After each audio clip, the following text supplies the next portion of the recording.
Praise the Lord. ஆண்டவராகிய இயேசு கிறிஸ்துவின் நாமத்தில் உங்களுக்கு என் அன்பின் வாழ்த்துதலை தெரிவித்துக் கொள்கிறேன். என் கருமையான தேவ பிள்ளைகளே, ஒவ்வொரு நாளும் இந்த யூடியூப் மூலம் உங்களை சந்திப்பதில் நான் மிகுந்த மகிழ்ச்சி அடைகிறேன்.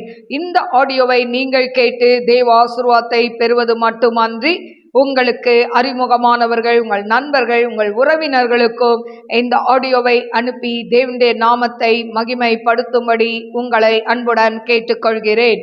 இந்த நாளிலும் 2 ராஜாக்கள் 17ஆம் அதிகாரம் முதல் வசனம். யூதாவின் ராஜாவாகிய ஆகாசின் 12ஆம் வருஷத்தில் ஏலாவின் குமாரனாகிய உசாயா இஸ்ரவேலின் மேல் ராஜாவாகி சமரியாவிலே 9 வருஷம் ராஜ்யபாரம் பண்ணி கர்த்தரின் பார்வைக்கு பொல்லாப்பானதை செய்தான். ஆனாலும் தனக்கு முன்னிருந்த இஸ்ரவேலின் ராஜாக்களைப் போல் செய்யவில்லை. அவனுக்கு விரோதமாக அசீரியாவின் ராஜாவாகிய சல்மனாசார் வந்தான். அப்பொழுது ஒசேயா அவனை சேவிக்கிறவனாகிய அவனுக்கு பகுதி கட்டினான். ஒசேயா எகிப்தின் ராஜாவாகிய சோ என்பவனிடத்துக்கு ஸ்தானாதிபதிகளை அனுப்பினதும், தனக்கு வருஷந்தோறும் செய்தது போல் பகுதி அனுப்பாதே போனதுமான கலக யோசனையை அசீரியாவின் ராஜா ஒசேயாவின் இடத்திலே கண்டு அவனை பிடித்து கட்டி சிறைச்சாலையிலே வைத்தான். அசீரியா ராஜா தேசம் எங்கும் போய் சமரியாவுக்கும் வந்து அதை 3 வருஷம் முற்றுகை போட்டிருந்தான். ஒசேயாவின் 9ஆம் வருஷத்தில் அசீரியா ராஜா சமரியாவை பிடித்து இஸ்ரவேலை அசீரியாவுக்கு சிறையாக கொண்டு போய் அவர்களை கோசான் நதி ஓரமான ஆலாகிலும் ஆபோரிலும் மேதியரின் பட்டணங்களிலும் குடியேற்றினான். எகிப்தின் ராஜாவாகிய பார்வோனுடைய கையின் கீழ் இருந்த தங்களை எகிப்து தேசத்திலிருந்து வரப்பண்ணின தங்கள் தேவனாகிய கர்த்தருக்கு விரோதமாக இஸ்ரவேல் புத்திரர் பாவம் செய்து அந்நிய தேவர்களுக்கு பயந்து நடந்து கர்த்தர் இஸ்ரவேல் புத்திரருக்கு முன்பாக துரத்தின ஜாதிகளின் வழிபாடுகளிலும் இஸ்ரவேல் ராஜாக்களின் வழிபாடுகளிலும் நடந்து கொண்டிருந்தார்கள். செய்யத்தகாத காரியங்களை இஸ்ரவேல் புத்திரர் தங்கள் தேவனாகிய கர்த்தருக்கு விரோதமாக இரகசியத்தில் செய்ததும் அன்றி, காவல் காக்கிற கோபுரங்கள் தொடங்கி அரணான பட்டணங்கள் மட்டுமுள்ள தங்கள் ஊர்களிலெல்லாம் தங்களுக்கு மேடைகளையும் கட்டி உயரமான சகல மேட்டின் மேலும் பச்சையான சகல மரத்தின் கீழும் தங்களுக்கு சிலைகளையும் விக்கிரக தோப்புகளையும் நிறுத்தி கர்த்தர் தங்களை விட்டு குடி விலக்கின ஜாதிகளைப் போல சகல மேடைகளிலும் தூபம் காட்டி கர்த்தருக்கு கோபம் உண்டாக துர்க்கிரியைகளை செய்து இப்படி செய்யத்தகாது என்று கர்த்தர் தங்களுக்கு சொல்லியிருந்தும் நரகலான விக்கிரகங்களை சேவித்து வந்தார்கள். நீங்கள் உங்கள் பொல்லாத வழிகளை விட்டு திரும்பி நான் உங்கள் பிதாக்களுக்கு கட்டளையிட்டதும் என் ஊழியக்காரராகிய தீர்க்கதரிசிகளை கொண்டு உங்களுக்கு சொல்லி அனுப்பினதுமான நியாய பிரமாணத்தின்படியெல்லாம் என் கற்பனைகளையும் என் கட்டளைகளையும் கைக்கொள்ளுங்கள் என்று கர்த்தர் தீர்க்கதரிசிகள் ஞானதிஷ்டிக்காரர் எல்லாரையும் கொண்டு இஸ்ரவேலுக்கும் யூதாவுக்கும் திடசாட்சியாய் எச்சரித்து கொண்டிருந்தும் அவர்கள் செவி கொடாமல் தங்கள் தேவனாகிய கர்த்தர் மேல் விசுவாசியாமற் போன கடின கழுத்துள்ள தங்கள் பிதாக்களைப் போல தங்கள் கழுத்தை கடினப்படுத்தி அவருடைய கட்டளைகளையும் அவர் தங்கள் பிதாக்களோட பண்ணின அவருடைய உடன்படிக்கையையும் அவர் உங்களுக்கு திட சாட்சியாய் காண்பித்த அவருடைய சாட்சிகளையும் வெறுத்துவிட்டு வீணான விக்கிரங்களை பின்பற்றி வீணராகி அவர்களை சுற்றிலும் இருக்கிறவர்களைப் போல செய்ய வேண்டாம் என்று கர்த்தர் தங்களுக்கு கட்டளையிட்டு விலக்கி இருந்த ஜாதிகளுக்கு பின் சென்று தங்கள் தேவனாகிய கர்த்தரின் கற்பனைகளை எல்லாம் விட்டு 2 கன்றுக்குட்டிகளாகிய வார்ப்பித்த விக்கிரகங்களை தங்களுக்கு உண்டாக்கி விக்கிரக தோப்புகளை நாட்டி வானத்தின் சேனைகளை எல்லாம் பணிந்து கொண்டு பாகாலை சேவித்தார்கள். அவர்கள் தங்கள் குமாரரையும் தங்கள் குமார்த்திகளையும் தீக்கடக்கம் பண்ணி குறி கேட்டு நிமித்தங்கள் பார்த்து கர்த்தருக்கு கோபம் உண்டாக்க அவர் பார்வைக்கு பொல்லாப்பானதை செய்கிறதற்கு தங்களை விற்று போட்டார்கள். ஆகையால் கர்த்தர் இஸ்ரவேலின் மேல் மிகவும் கோபமடைந்து அவர்களை தம்முடைய முகத்தை விட்டு அகற்றினார். யூதா கோத்திரம் மாத்திரமே மீதியாயிற்று. யூதா ஜனங்களும் தங்கள் தேவனாகிய கர்த்தரின் கற்பனைகளை கைக்கொள்ளாமல் இஸ்ரவேல் உண்டாக்கின வழிபாடுகளில் நடந்தார்கள்.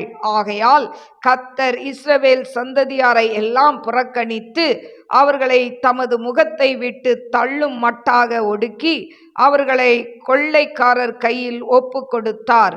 இஸ்ரவேலர் தாவீது வம்சத்தை விட்டு பிரிந்து நேபாத்தின் குமாரனாகிய யெரொபெயாமை ராஜாவாக்கினார்கள். அப்பொழுது யெரொபெயாம் இஸ்ரவேலை கர்த்தரை விட்டு பின் வாங்கவும் பெரிய பாவத்தை செய்யவும் பண்ணினான். அப்படியே இஸ்ரவேல் புத்திரர் யெரொபெயாம் செய்த எல்லா பாவங்களிலும் நடந்து கர்த்தர் தீர்க்கதரிசிகளாகிய தம்முடைய ஊழியக்காரர் எல்லாரையும் கொண்டு சொல்லி இருந்தபடி அவர்களை தமது சமூகத்தை விட்டு அகற்றுகிற வரைக்கும் அவைகளை விட்டு விலகாதிருந்தார்கள். இப்படியே இஸ்ரவேலர் தங்கள் தேசத்தினின்று அசீரியாவுக்கு கொண்டு போகப்பட்டு இந்நாள் வரைக்கும் இருக்கிறார்கள். அசீரியா ராஜா பாபிலோனிலும் கூத்தாவிலும் ஆபாவிலும் ஆமாத்திலும் வாயிமிலும் இருந்து மனுஷரை வரப்பண்ணி அவர்களை இஸ்ரவேல் புத்திரருக்கு பதிலாக சமேரியாவின் பட்டணங்களிலே குடியேற்றினான். இவர்கள் சமேரியாவை சொந்தமாய் கட்டிக்கொண்டு அதன் பட்டணங்களிலே குடியிருந்தார்கள். அவர்கள் அங்கே குடியேறின முதல் கர்த்தருக்கு பயப்படாததினால் கர்த்தர் அவர்களுக்குள்ளே சிங்கங்களை அனுப்பினார். அவைகள் அவர்களில் சிலவரை கொன்று போட்டது. அப்பொழுது ஜனங்கள் அசீரியா ராஜாவை நோக்கி, நீர் இங்கே இருந்து அனுப்பி சமேரியாவின் பட்டணங்களிலே குடியேற்றுவித்த ஜாதிகள் அந்த தேசத்து தேவனுடைய காரியத்தை அறியாதபடியினால் அவர் அவர்களுக்குள்ளே சிங்கங்களை அனுப்பினார். அந்த தேசத்து தேவனுடைய காரியத்தை அவர்கள் அறியாதபடியினால் அவைகள் அவர்களை கொன்று போடுகிறது என்று சொன்னார்கள். அதற்கு அசீரியா ராஜா, நீங்கள் அங்கே இருந்து கொண்டு வந்த ஆசாரியர்கள் ஒருவனை அங்கே அழைத்து கொண்டு போங்கள். அவர்கள் அங்கே குடியிருக்கும்படிக்கு அவன் அவர்களுக்கு அந்த தேசத்து தேவனுடைய காரியத்தை போதிக்க கடவன் என்று கட்டளையிட்டான். அப்படியே அவர்கள் சமேரியாவிலிருந்து கொண்டு போயிருந்த ஆசாரியர்கள் ஒருவன் வந்து பெத்தேலிலே குடியிருந்து கர்த்தருக்கு பயந்து நடக்க வேண்டிய விதத்தை அவர்களுக்கு போதித்தான். ஆனாலும் அந்தந்த ஜாதி தங்கள் தங்கள் தேவர்களை தங்களுக்கு உண்டு பண்ணி அந்தந்த ஜாதியார் குடியேறின தங்கள் தங்கள் பட்டணங்களில் சமாரியர் உண்டு பண்ணின மேடைகளின் கோவில்களில் வைத்தார்கள். பாபிலோனின் மனுஷர் சுக்கோத் பெனோதாத்தையும், கூத்தின் மனுஷர் நேர்காலையும், ஆமாத்தின் மனுஷர் அசிமாவையும், ஆபியர் நிபெக்காசையும் தர்த்தாக்கையும் உண்டாக்கினார்கள். செப்பர்வியர் செப்பர்வாயிமின் தேவர்களாகிய அத்ரமெலேக்கும் அன்னமெலேக்கும் தங்கள் பிள்ளைகளை அக்கினியில் தகனித்து வந்தார்கள். அவர்கள் கர்த்தருக்கு பயந்ததும் அன்றி மேடைகளுள்ள கோவில்களில் தங்களுக்காக ஆராதனை செய்கிறதற்கு தங்களுக்குள் ஈனமானவர்களை ஆசாரியர்களாகவும் ஏற்படுத்தினார்கள். அப்படியே கர்த்தருக்கு பயந்தும் தாங்கள் விட்டு வந்த ஜாதிகளுடைய முறைமையின்படி தங்கள் தேவர்களை சேவித்தும் வந்தார்கள். இந்நாள் வரைக்கும் அவர்கள் தங்கள் முந்தின முறைமைகளின்படியே செய்து வருகிறார்கள். அவர்கள் கர்த்தருக்கு பயந்து நடக்கிறதும் இல்லை, தங்கள் சுய திட்டங்கள் முறைமைகளின் படியாகிலும் கர்த்தர் இஸ்ரவேல் என்று பெயரிட்ட யாக்கோபின் புத்திரருக்கு கற்பித்த நியாய பிரமாணத்திற்கும் கற்பனைக்கும் ஒத்தபடியாகிலும் செய்கிறதும் இல்லை. கர்த்தர் இவர்களோடே உடன்படிக்கை பண்ணி இவர்களுக்கு கற்பித்தது என்னவென்றால், நீங்கள் அந்நிய தேவர்களுக்கு பயப்படாமலும் அவர்களை பணிந்து கொள்ளாமலும் சேவியாமலும் அவர்களுக்கு பலியிடாமலும் உங்களை மகா வல்லமையினாலும் ஓங்கிய புயத்தினாலும் எகிப்து தேசத்திலிருந்து வரப்பண்ணின கர்த்தருக்கே பயந்து அவரையே பணிந்து கொண்டு அவருக்கே பலியிட்டு அவர் உங்களுக்கு எழுதி கொடுத்த திட்டங்களின்படியும் முறைமைகளின்படியும் நியாய பிரமாணத்தின்படியும் கற்பனைகளின்படியும் நீங்கள் சகல நாளும் செய்கிறதற்கு கவனமாயிருந்து அந்நிய தேவர்களுக்கு பயப்படாதிருங்கள். நான் உங்களோட பண்ணின உடன்படிக்கையை நீங்கள் மறவாமலும் அந்நிய தேவர்களுக்கு பயப்படாமலும் உங்கள் தேவனாகிய கர்த்தருக்கே பயந்து நடப்பீர்களாக.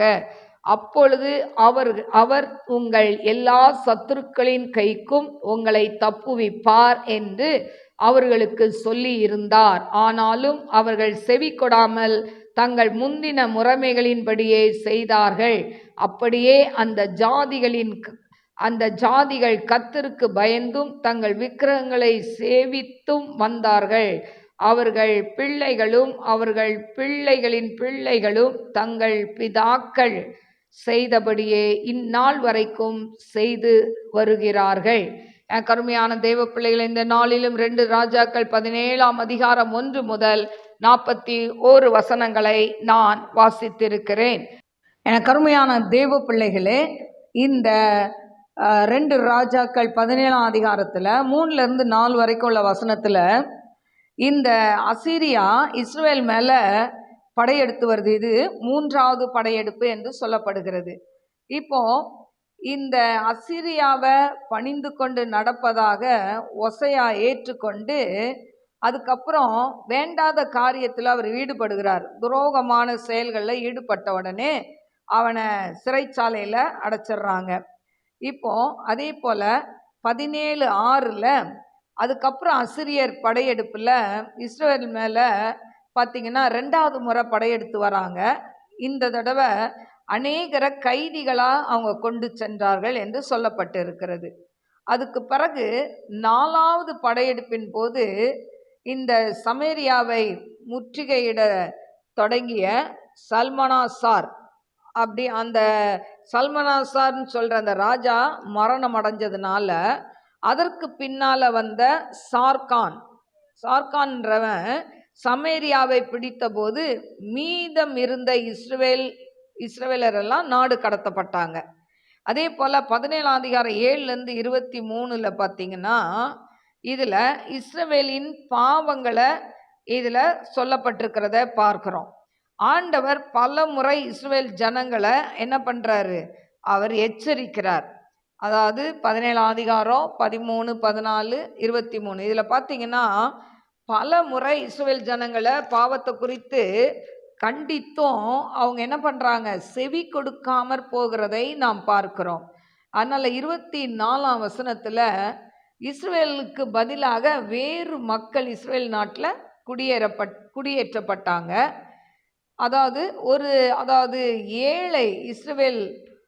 ஏழையான இஸ்ரவேல் நாட்டில் மீதியா இருந்திருப்பாங்கல்ல, இவங்க வேற தெய்வங்களை வணங்கியதால் வந்த தண்டனை நின்று தப்புவதற்கு ஒரு ஆசாரியனை அவர்களிடத்துல அனுப்புகிறாங்க. இப்படி அனுப்பும்போது பார்த்திங்கன்னா இவங்க என்ன பண்ணுறாங்கன்னா ஒருவரோடு ஒருவர் சம்பந்தம் கலந்து, அதாவது ஒரு இனம் தெரியாத மக்களாக மாறுறாங்க. இப்படிப்பட்டவங்களை அதுக்கப்புறம் சமாரியர் என்று சொல்லி அவர்களை பிரித்து விட்டார்கள். எனக்கு அருமையான தெய்வ பிள்ளைகளே, அப்போ பல தெய்வங்களையும் கர்த்தரையும் சேர்த்து வழிபட்டு கொண்டிருந்த இந்த ஜனங்கள் அப்புறம் கர்த்தரை மட்டும்தான் வணங்கினாங்க.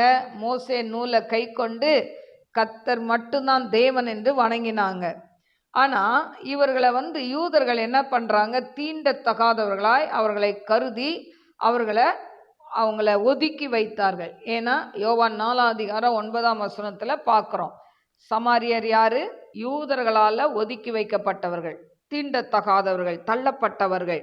அதனால் அவங்களோட இந்த யூதர்கள் சமாரியரோட சம்பந்தம் கலக்க மாட்டார்கள் என்று சொல்லப்பட்டிருக்கிறதை நாம் பார்க்கிறோம். எனக்கு அருமையான தெய்வ பிள்ளைகளை, இதை கேட்டுக்கொண்டிருந்த அன்பு சகோதர சகோதரிகளை, உங்கள் வாழ்க்கையில் சில நேரம் ஆண்டவருடைய எச்சரிப்பு நமக்கு வரும். ஆனால் அந்த எச்சரிப்பின் சத்தத்தை கேட்டு மனம் திரும்பினால் தேவன் உங்களை உயர்த்தி ஆசிர்வதிப்பார். மனம் திரும்பாத பட்சத்தில் ஆண்டவர் அந்த வாதையை உண்டு பண்ணுவார். இந்த கால வேளையில ஆண்டவருக்கு முழுவதுமாய், அப்பா என்னை முழுவதுமாய் ஒப்பு கொடுக்கிறேன் என்று சொல்லி நீங்க ஒப்பு கொடுத்தா, கர்த்தர் ஆராய்ந்து முடியாத பெரிய காரியங்களையும் எண்ணி முடியாத அதிசயங்களையும் கர்த்தர் செய்வார். ஹல்லேலூயா. எனக்கு அருமையான தெய்வ பிள்ளைகளே, கண்களை மூடி நாம் செபிப்போம். ஸ்தோத்திரிக்கிறேன் ஆண்டவரே, மகா பரிசுத்தமுள்ள நல்ல தகப்பனே, உமக்கு ஸ்தோத்திரிக்கிறப்பா. அப்பா அம்மா நன்றியோடு ஸ்துதிக்கிறவரா தீரபா லபௌரியா கரபலபரபலபரபா ஷபரபலபரபா ரிபா கரபலபரபா. ஆண்டவரே அப்பா, இஸ்ரவேல் ஜனங்கள் எத்தனை முறை ஆண்டவரே ஆலோசனை சொல்லியும் அப்பா கேளாதபடி பாவம் செய்ததுனால அப்பா தகப்பனே அவங்க கர்த்தாவே தண்டனைக்கு ஆளாகிறத நாங்க பார்க்கிறோமாப்பா.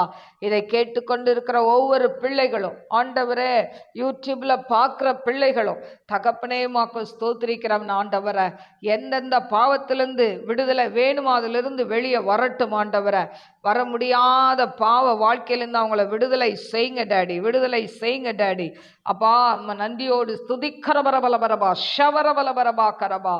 குடியிலிருந்து ஆண்டவரை அப்பா சிகரெட்டு ஆண்டவரை, கஞ்சா போதை பொருள் ஆண்டவரை அப்பா அம்மாக்கு ஸ்தோத்திரம் பாக்கு ஆண்டவரே, இதெல்லாம் போடுறதுலேருந்து விடுதலையை கொடுங்கப்பா, விடுதலையை கொடுங்கப்பா. ஆண்டவரே உமாக்கு ஸ்தோத்திரிக்கிற நம்முடைய பிள்ளைகளை விடுதலை செய்து உம்முடைய நாமத்தை மகிமைப்படுத்துங்கப்பா. அவையானதாமே பெரிய காரியங்களை செய்யுங்க அப்பா. வேலையில்லாத பிள்ளைகளுக்கு வேலையை கொடுங்கப்பா. ஆண்டவரே உமாக்கு ஸ்தோத்திரிக்கிற வீண் விரயங்களை கொண்டு வர பிள்ளைகளுக்கு அதை எடுத்து போடுங்கப்பா. உடைய நாமத்தை மாத்திரம் மகிமைப்படுத்துங்க. ஆவியான கரத்துல தாழ்த்தி ஒப்பு கொடுக்கிறேன். இயேசுவின் நாமத்தில் கேட்கிறேன் பிதாவே, ஆமென். God bless you. God bless you.